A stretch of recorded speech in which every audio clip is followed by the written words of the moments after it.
এখানে কোনো দাসত্ব ইরান মেনে নেয়নি, মেনে নেবে না। ইরান বলছে হরমুজে আমেরিকা একটা পিঁপড়া মাত্র, এটা রাজত্ব ইরান করছে, করবে। আমরা যুগের পর যুগ মেহমানদারি করেছি বিশ্বব্যাপী, এই হরমুজে আমরা কোনো টোল নেইনি, কিন্তু পুরো পৃথিবী আমেরিকার ইচ্ছে মতো আমাদের উপর নিষেধাজ্ঞা দিয়ে আমাদেরকে অর্থনৈতিকভাবে ধ্বংসের শেষ কিনারে নিয়ে গেছে। কিন্তু কেউ কখনো ইরানের এই অবদানটি স্বীকার করেনি যে পৃথিবীর বড় বড় সুয়েজ খাল বলি, পানামা বলি, আরো বড় বড় যে কি বলবো জায়গাগুলো আছে, সেখান থেকে কিন্তু সব দেশ টোল আদায় করে। ইরান বলছে আমরা পুরো পৃথিবীর দেশগুলোকে মেহমানদারি করেছি, কখনো কারোর কাছ থেকে একটি টাকা টোল নেয়নি। কিন্তু আমেরিকার সঙ্গে তারা মিলে ইরানকে নিষেধাজ্ঞা বা স্যাংশনে ফেলছে তারা। এখন আর ইরান কাউকে ছাড়বে না, অনেক হয়েছে। এবার ইরান তার অধিকার বুঝে নেবে। তো টোল দিয়ে হরমুজ ত্যাগ করতে হবে, এবং দেখাচ্ছে ইরান, দেখো বিশ্ব, যারা টোল দিচ্ছে তাদেরকে আমরা নিরাপত্তা দিয়ে হরমুজ প্রণালী থেকে সম্মানের সাথে বের করছি। তারা অনুমতি নিচ্ছে, টোল দিচ্ছে, এবং তাদেরকে আমরা প্রোটেকশন দিচ্ছি, প্রোটোকল দিচ্ছি, সম্মান দিচ্ছি, তাদেরকে আমরা নিরাপত্তা দিচ্ছি। তোমরা আমেরিকার কথায় বিশ্বাস করে আমার হরমুজে এসে আমাকে বিরক্ত করো না, তাহলে আমার ড্রোন, আমার মিসাইল তোমাকে কাঁপিয়ে তুলবে। এই ভিডিও রিলিজ করার পর আমেরিকার মস্তক কেঁপে উঠছে ধরথর করে, কারণ আমেরিকা এতদিন তার মিডিয়া দিয়ে সর্বোচ্চ পরিমাণ চেষ্টা করেছে। আসলে পশ্চিমা দুনিয়ার মিডিয়া কি করতে পারে জানেন? একজন নিরপরাধ মানুষকে জঙ্গি বানাতে পারে, একজন মামুলি ব্যক্তিকে গুয়ান্তানামো কারাগারে আটকে শাস্তি দেওয়ার জন্য তার উপযোগী সব ন্যারেটিভ তৈরি করতে পারে। যেমন বাংলাদেশের সবচেয়ে ভালো ন্যারেটিভ তৈরি করে কি? প্রথম আলো, ডেইলি স্টার, আমাদের বিএনপির এখন সবচেয়ে প্রিয় গণমাধ্যম। অথচ তারেক রহমানকে 10% খাম্বা, তারেক রহমানকে সবচেয়ে বড় অপরাধী সাজিয়েছিল যমুনা গ্রুপের যুগান্তর পত্রিকা, কারণ তারাও খাম্বার ঠিকাদার প্রতিষ্ঠান ছিল। প্রথম আলো, কারণ তাদের ট্রান্সকম যেটা ছিল তাদের প্রতিষ্ঠান ছিল। আর ডেইলি স্টার, এরা ইন্ডিয়ান ভারতীয় আধিপত্যকে এবং শেখ হাসিনার আওয়ামী প্রেমকে উপজীব্য করে তারেক রহমানকে তারা নানানভাবে দুর্নীতির শুধু না, দুর্নীতির বরপুত্র প্রমাণ করেছিল। আজকে সেই পত্রিকার প্রেমে বিএনপি হাবুডুবু খাচ্ছে।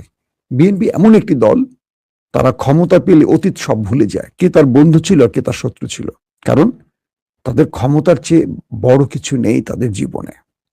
ক্ষমতা পেলে এদের চেহারাই ভুলে যাবেন। আগে আওয়ামী লীগকে আমরা গালাগাল করছি না, দেখবেন এখন বিএনপির আমাদের অনেক প্রিয় ভাইরা যারা এতদিন নির্যাতিত ছিলেন, বাগানে বাগানে পালিয়েছিলেন, তাদের চেহারা এখন ছাত্রলীগের মতো হয়ে গেছে।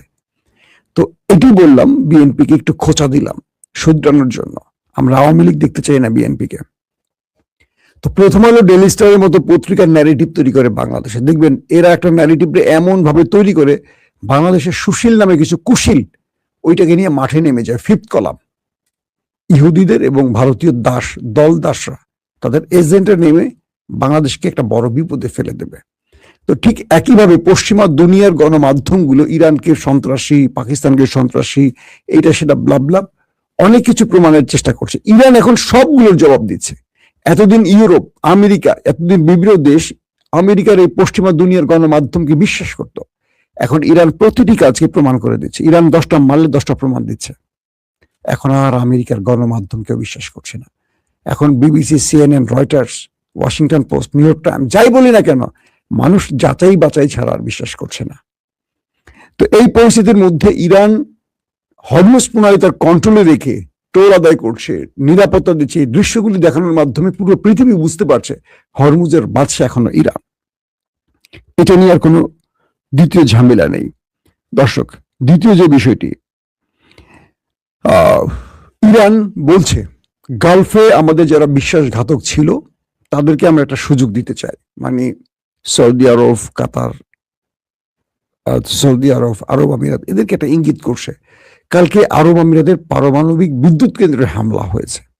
হামলাটা একটা টেস্ট খেলা ছিল, অর্থাৎ 3টি ড্রোন দিয়ে অ্যাটাক করা হয়েছে। এটি দিয়ে আরব আমিরাতকে বোঝানো হয়েছে, যারা এই হামলাটি করেছে, ইসরায়েল না করে অন্য কেউ যদি করে থাকে, বোঝানো হয়েছে তোমার পারমাণবিক বিদ্যুৎ কেন্দ্র আমরা চোখের পলকে শেষ করে দিতে পারি। তোমার এক আরব আমিরাত, ওইটার মধ্যে যদি আমরা বোম মারি, পারমাণবিক তেজস্ক্রিয়তা তোমার আরব আমিরাত মাটির সাথে মিশে যাবে। Be careful. ইসরায়েলকে নিয়ে বেশি মাতামাতি করো না। তোমাকে আমরা শুধু টেস্ট কেসটা দেখালাম, কি করতে পারি। তুমি গোপনে ওদের হয়ে আমার দেশে বোমা মারো, আর তোমাকে আমরা ছেড়ে দিব? সম্ভব না। প্রস্তুত থাকো। বিশ্বাসঘাতকতা করবা, পেছন থেকে ছুরি মারবা, আমরা তোমাকে সামনে থেকে ছুরি মারবো। কে বলছে এটা? ইরান।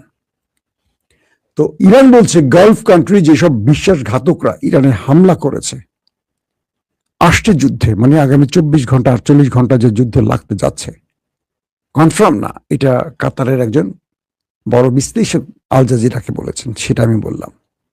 আমরা তোমাদেরকে এমন জবাব দেব যেটা তোমরা কল্পনা করতে পারবে না। আরব আমিরাতে 2000-এর না, প্রায় 3000-এর কাছাকাছি ড্রোন অ্যাটাকই করছে শুধু ইরান। বুঝতে পারছেন কি পরিমাণ রাগ আরব আমিরাতের উপর ইরানের, কারণ ওরা বিশ্বাসঘাতক। তো কাতারের আল জাজিরায় যে বিশেষজ্ঞ মানে এক্সপার্ট ওপিনিয়নটা আসছে, সেখানে বলা হচ্ছে আগামী 24 থেকে 48 ঘন্টার মধ্যে ইরান আমেরিকার যুদ্ধ লেগে যেতে পারে। একটা ভয়ঙ্কর বার্তা আসছে 24 থেকে 48 ঘন্টার মধ্যে, কারণ আমেরিকা ইসরায়েল তার সকল প্রস্তুতি সম্পন্ন করছে, তার দানবীয় বিমানগুলো মধ্যপ্রাচ্যে ঢুকছে এই অ্যাটাকের জন্য। আর ইরান গালফকে বলছে, তোমরা যারা আমেরিকা ইসরায়েলকে সহযোগিতা করবা, তোমরা আমাদের টার্গেট হবে এবার। আর এবার আমাদের টার্গেট শুধু আমেরিকার ঘাঁটি হবে না, এবার যাদের দেশ ব্যবহার হবে তাদের কিচ্ছু আমরা রাখবো না, তাদের প্রাসাদের ইট আমরা খুলে নিয়ে আসবো। এর মানে হলো, আবারও আটকে গেলাম,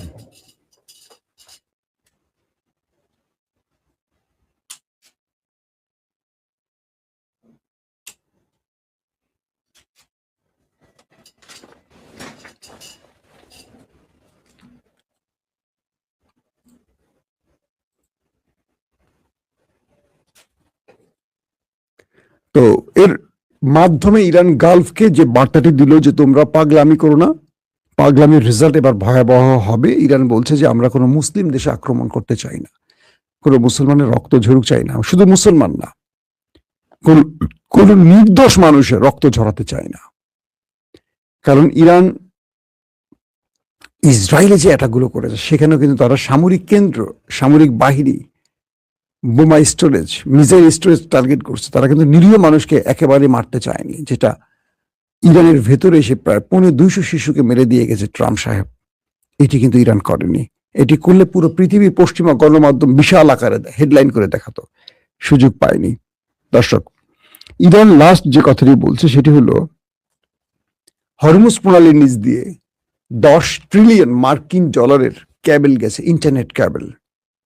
এটি মেটা, যে ফেসবুক দেখেন, গুগল, অ্যামাজন, মাইক্রোসফট, পৃথিবী বিখ্যাত এই প্রতিষ্ঠানগুলোর ক্যাবেল আছে। এই 10 ট্রিলিয়নের হিসাব বোঝেন তো, মিলিয়ন, মিলিয়নের পর বিলিয়ন, বিলিয়নের পর ট্রিলিয়ন। এখন থেকে ইরানকে ইন্টারনেট ফি দিতে হবে এবং এগুলোর রক্ষণাবেক্ষণের দায়িত্ব ইরানকে দিতে হবে। অর্থাৎ এটাকে বলে ডিজিটাল টোল। অর্থাৎ এই ইরানের জলসীমা দিয়ে যে ইন্টারনেট কেবলগুলো গেছে, এখন থেকে তাদেরকে ইরানকে রক্ষণাবেক্ষণ চার্জ পাশাপাশি ফি দিতে হবে। খেলা জমে উঠেছে। এই খবরটা আগেও দিয়েছি। আজকের ভিন্নতাটা কি? আজকের ভিন্নতা হলো, এতদিন ইরান বলছিল তাদেরকে অর্থ দিতে হবে, টোল, আর এখন বলছে যে ইরানকে রক্ষণাবেক্ষণ চার্জ, মানে ইরান এটাকে রক্ষণাবেক্ষণ করবে। অর্থাৎ এখানেও ইরান তার একটা মানে কর্মজীবী বা একটা প্রতিষ্ঠান তৈরি করবে, যেগুলো ইরান রক্ষণাবেক্ষণ করবে, দেখাশোনা করবে। ইরান এটা বিশাল গ্রুপ, জব পাবে, বেকারদেরকে এখন কাজে আনবে। আর সেগুলো কাদের? এই ইসরায়েলি প্রতিষ্ঠান মেটা, গুগল, অ্যামাজন, এগুলো মালিক কারা কম বেশি জানেন তো। তো এই প্রতিষ্ঠানগুলোকে এখন ইরান চাপ দিচ্ছে যে তাদেরকে ফি দিতে হবে ইন্টারনেট ব্যবহারের জন্য, কারণ তারা এখান থেকে এই ক্যাবেলগুলো নিয়েছে। তার মানে ইরান এতদিন ধরে 40 বছর বা 45 বছর ধরে যে অর্থনৈতিক কি বলবো নিষেধাজ্ঞা মোকাবেলা করেছে, এখন সব কটাকে পুষিয়ে নেওয়ার জন্য হরমুজ থেকে টোল, ইন্টারন্যাশনাল ক্যাবেল থেকে টোল, হ্যাঁ, একটার পর একটা ক্ষতিপূরণ, বিদেশের ফ্রিজ অর্থ ফেরত আনা, সবগুলো যুক্তি করে এখন ইরান দিছে আটকায়া। এই প্রত্যেকটা শর্ত থেকে কি বুঝলেন? আমেরিকার পতনের দিন আসছে। সোভিয়েত যখন ভেঙেছে, ব্রিটেনের সূর্য অস্ত যখন গেছে, ঠিক প্রত্যেকটা সিমটম এরকম ছিল। এটা নিয়ে আমি একটা আলাদা পর্ব করব, আমেরিকার পতনের দিন আসছে কিনা। কারণ ইরান আমেরিকাকে নিয়ে খেলছে। আমেরিকা খেলবে কি? আমেরিকা শুধু বলছে তোকে খেয়ে ফেলবো, তোকে খেয়ে ফেলবো, তোকে এই করবো, তোকে ওই করবো, তোকে এই করবো, তোকে ওই করবো। আর ইরান নতুন করে একটার পর একটা চার্জ তৈরি করছে। কারণ পুরো খেলাটা এখন ইরানের হাতে। প্রত্যেকে ভালো থাকবেন। আল্লাহ হাফেজ।